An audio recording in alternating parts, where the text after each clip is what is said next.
Magandang araw mga boss, dito na tayo sa last part. Ang problema nga ni customer, delay yung hatak ng sasakyan niya. Kaya nga ang naging hatol ko, palitan ito ng transmission fluid at linisin ko yung filter. Siya nga pala mga boss, yung paglinis ng filter dito sa transmission, depende yan sa sitwasyon syempre naman. Kung kailangan na palitan, papalitan nyo na talaga. Gaya nitong kay customer, maganda pa yung filter niya at pag nilinis mo okay pa naman, kaya nilinis ko. At para mas maganda yung kapit ng gasket dito sa transmission at ng oil pan, syempre pahiram ko ng kaunting beta gray itong transmission niya, yung kakapitan ba ng gasket. Maganda na kasi yung sigurado para hindi siya magkaroon ng leak ng transmission fluid. Ito nga palang tubo na itinuturo ko dito sa oil pan, iduduktong niyo yan dun sa tubo kung saan binubunot niyo yung dipstick na dyan din naman kayo magsasalin ng transmission fluid. Pero bago mo ipasok yung dipstick tube dito sa tubo ng oil pan mo, huwag mong kalimutang i-check yung o-ring dun sa dipstick tube.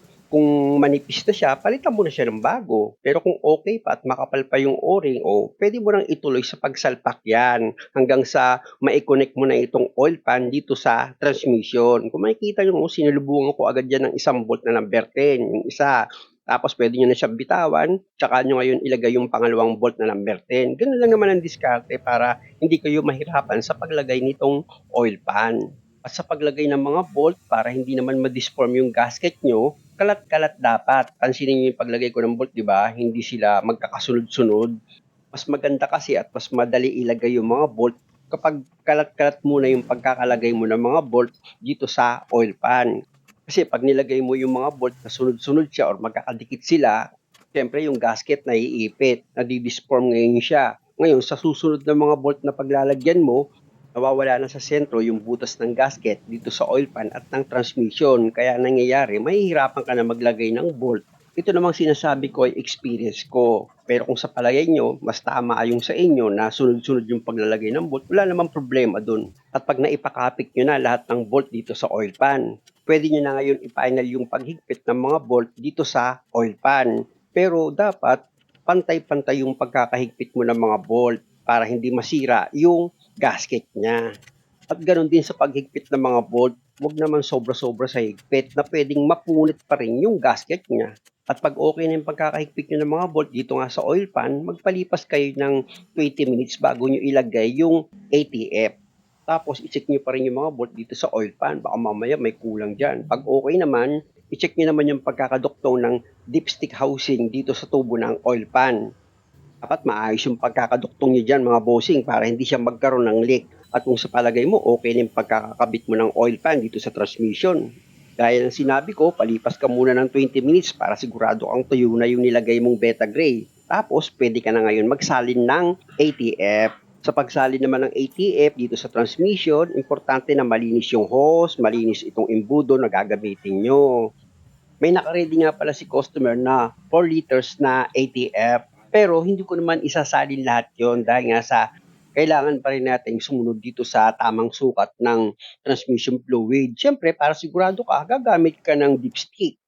Kasi nga, gaya ng sinasabi ko, hindi ka naman sigurado kung na-drain mo lahat ng fluid dito sa transmission. Kaya importante na gumamit ka ng dipstick. Gaya nito, hilanginan ko pa itong loob ng transmission niya. Dahil nga sa yung langis nito, sobra na siya sa lapot. Nakita nyo naman kung napanood nyo yung part 1, di ba? Halos putik na yung langis niya dito sa oil pan eh. At dahil tapos na kami magsali ng ATF, pa-start ko na itong makina. Sige sir, start mo. After nyo mapa-start itong makina mga boss, syempre, pasok muna kayo sa loob ng sasakyan nyo, pakan nyo yung brake pedal, tsaka nyo ngayon itry na i-cambio muna sa lahat ng gear. At pag mainit na yung makina or naka-start na ito ng 10 to 15 minutes, pwede nyo na hugutin itong dipstick sa transmission para masukat nyo na itong ATF niya. Siyempre naman sa pagsukat nyo ng ATF dito sa transmission, punasan nyo muna itong dipstick. Tsaka nyo ngayon isuksok ulit itong dipstick dito sa housing niya. Tapos, pwede nyo siyang hugutin ulit.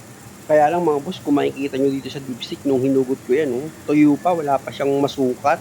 Kaya ang ginawa ko dyan, inulit ko lang naman. Tapos pinunasan ko itong dipstick, tsaka ako ngayon siya ibinalik ulit. At nung hugutin ko, meron na nga siya, kaya lang kulang pa rin. Pag ganyan, wala ka namang ibang gagawin kundi magdagdag hanggang sa makuha mo yung tamang sukat dito sa dipstick. Isa nga pala yung napansin ko dito sa makina ni customer, hindi normal yung init nung makina niya. Kaya tinanong ko siya kung nagbabawas ba ito ng coolant dito sa radiator. Ang sabi niya naman sa akin, nagbabawas pero hindi naman daw ganun karami, kaunti lang daw. Pero sabi ko hindi pa rin normal. Kasi nga, dito pa lang sa makina, ramdam mo agad, hindi naman siya overheat. Pero yung init niya, akala mo galing sa overheat. Kaya nga sabi ko sa kanya, kung darating pa yung time na magpapagawa ka ulit sa akin, bumili ka na ng bagong radiator cap. Kasi nga, nung unang paggawa ko pa lang dito sa sasakyan niya, na-check up ko na yan. Nasa nakita kong dahilan kaya nagbabawas ito ng tubig dahil nga sa radiator cap niya, manipis na yung goma. Balik na ulit ako dito sa ginagawa ko. Na-update ko nga magdagdag ng ATF. Ipacheck ko ulit lahat ng gear dito sa transmission ni customer. Pag okay na, isuksok ko ulit itong dipstick niya. Tapos, huhugutin ko yan para makita ko kung okay na yung pagkakasaling ko ng ATF. Ayan mga boss, medyo malapit na siya sa katotohanan pero uulitin ko na lang yung pag-check up mamaya. 2.9 liters pa lang yung naisalin ko dito. Ngayon, pag nagkulang ka talaga, di magdagdag. Mas madali kasing magdagdag kaysa magbawas. Okay na. Okay na. Mark. Punta muna ako dito sa pagpalit ng radiator cap mga boss para makakuha kayo ng idea kung bakit ko kailangan palitan yan. Tigas, Pag ganyan kasi na masyadong matigas pisilin itong upper radiator hose, tapos nagbabawas pa ito ng coolant gaya ng sinabi ni customer. Nagdadagdag pa konti lang. Nagdadagdag konti lang. Bakit ako lang mapapalan ng konti? Pag ganyan nagbabawas ng coolant at wala naman leak dito sa ilalim ng makina, punta ka muna dito sa radiator cap. Pwedeng andyan lang yung problema. Takip kasi nito Ayan yung takip. Manipis na. Kaya nirekomendo kong palitan. Pag ganyan kasi mga boss na manipis na yung goma dito sa radiator cap, hindi na lumalapat ng maayos yan. Ibig sabihin, nakakasingaw na siya. Kaya possible magbabawas ito ng coolant. Kaya ako naman ipinapakita ito sa video. Nakita nyo naman, di ba? Manipis na masyado yung rubber niya tapos hindi na siya pantay. Isang idea yan mga boss para alam nyo kung kailangan na ba kayong magpalit ng radiator cap. At ito na mga boss yung bagong radiator cap. Tignan nyo yung rubber niya. O, di ba makapal? Yung mga ganyang senyales kasi mga boss na nagbabawas ka ng coolant kahit kaunti pa yan, dapat agapan mo na. At sa pagpalit naman ng radiator cap, mga boss, nakita nyo naman, di ba? Napakadali lang. At kung sa presyo naman ng radiator cap, nakadepende na yun sa inyo. Dahil kung mumurahin yung gusto mong radiator cap, pwede naman. At kung mamahalin naman yung gusto mong radiator cap, mas pwede rin. Ang mahalaga, naaagapan nyo yung lumalabas sa problema sa inyong sasakyan. At dahil sa mainit na talaga itong makina, mga bossing, mas magandang magsukat ng ATF niyan. Ayan mga boss, hinugot ko yung dipstick niya. Tapos, isasaksak ko yan. Tsaka ako ngayon sa huhugutin ulit para makita ko nga yung tamang sukat dito sa dipstick. Pagdating kasi sa pagsukat ng mga fluid dito sa transmission, mga bossing, sigurista ako dyan eh. Kahit pa sabihin sa akin na 3 litro lang yung laman yan. Oo, nandun na tayo pero mas the best pa rin na gumamit kayo ng dipstick. At dahil sa okay na ito mga boss, iposisi ko na itong camera para itong hood maibaba ko na nang sa ganun pwede na kaming mag-road test ni customer. Alam nyo naman lagi yung gusto ko, di ba? Na ang dapat ang hahatol yung customer at hindi ako kung okay na ba yung sasakyan niya or hindi pa. Gaya nga ng problema ni customer, delay daw itong hatak ng sasakyan niya kapag nilagay mo sa drive. Paano ba naman hindi mangyayari yun? Nakita nyo naman yung fluid niya sa part 1, putik na. Parang kumanda yung Yung gumanda na yung takbo niya, mapak na ng konti apak lang. Mandar na. na. Ang baho na ng isa rin yan sa mga dahilan Pag marumi yung Di ba nung nag-road test nga tayo, nabanggit ko. Narinig ko. At ko to ang ganitong ayoko mga sakyan. Sabi ko dahil nga sa parang hirap lagi humatak Tama naman pala ako. Diba? Sa transmission niya. Pansin ko lang yung mga ganitong klaseng sasakyan, kapag sa rektahan na mga bossing, nako, ang tulin na nito. Kaya lang, ang problema, medyo malakas talaga ito sa gas. Pero sa takbo naman, lalo na rektahan yung takbo, nako, hindi ka mapapahiya. Matulin ito. Kaya lang, karamihan sa mga tinanong ko, yun nga ang problema. Kumakabig siya sa kanan. Kahit na okay naman yung wheel alignment niya, pag nakakita ng gasolinahan, nako, kakabig sa kanan yan para magpakarga. Pag nakapreno pala, bilis ayan. Ayan Siya talaga. no?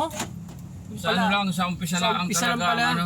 Kaya ginagawa ko sa umpisa, nagdodos muna ako para Oo. lalo na yung singitan, Oo. Eh, dodos kung ako. nakabelo na pala, tulin ano. Pag diniretso mo yung tapak eh. Tulin to, basta diretso ang ano. Tapak no? Ano, okay na ba? Okay na ako. Ayos na siya.